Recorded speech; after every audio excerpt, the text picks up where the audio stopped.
The distance of center of mass of from end A of one dimensional road AB have mass density this.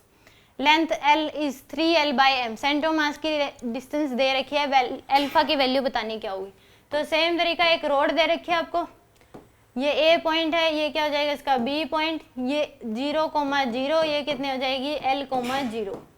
तो यहाँ centre of mass की value दे रखी है, but हम निकाल ले सेंटर ऑफ मास की वैल्यू कितनी होगी, उसको इससे कंपेयर कर देंगे। तो हमें निकालने का, ये नॉन यूनिफॉर्म मास डेंसिटी दे रखी है, तो बाय इंटीग्रेशन ही होगा इसका सेंटर ऑफ मास निकालने के लिए। तो यहाँ से x डिस्टेंस पे एक पीस मान लो dx, लेंथ का उसका मास क्या हो जाएगा dm। तो यहाँ पे यानी कि रो क्या होता है, linear mass density m by L, ये रो दे रखा आपको। तो इस dm की जो वैल्यू होगी वो कितनी आ जाएगी, m बाई एल इंटू में dx के बराबर। m बाई एल को क्या बोल सकते हैं, रो, तो रो dx के बराबर। ये dm की वैल्यू आ गई आपके पास। तो फॉर्मूला लगा दो, xcm का क्या हो जाएगा, dm इंटू में x डिवाइड बाय में dm। अब इंटीग्रेट कर दो 0 से लेके l तक, इसको भी 0 से l तक। तो सेंटर ऑफ मास की वैल्यू आ जाएगी आपके पास, यहाँ पे dm की वैल्यू रो dx, तो रो की वैल्यू है rho naught 1 minus x square by l square into में x dx। इंटीग्रेट करोगे 0 से l डिवाइड बाय में dm की वैल्यू रो dx, तो यानी कि rho naught 1 minus x square by l square dx, और इंटीग्रेशन 0 से l तक। तो यहाँ पे आ जाएगा आपके पास rho naught x minus x cube by l square, integrate 0 से l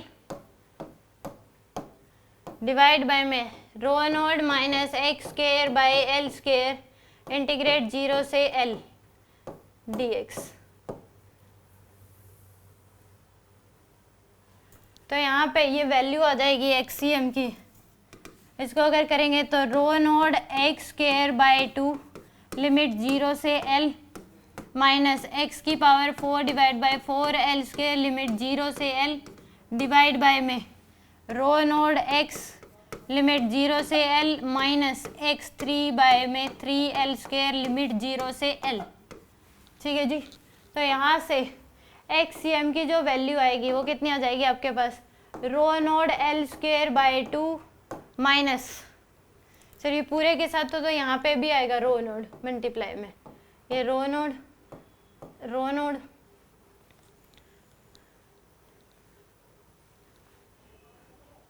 इधर भी आएगा रो नोड।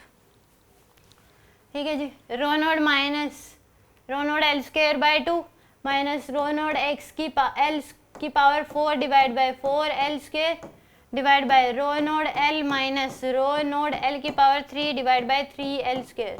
ये l बच जाएगा ऊपर, ये l स्क्वायर रो नोड से रो नोड कैंसिल कर दो, ये आ जाएगा आपके पास l square by 2 minus l square by 4 divide by l minus l by 3। तो ऐसे एलसीएम लोगे 4, तो यह आ जाएगा 2l square minus l square divide by में 2l बाय 3।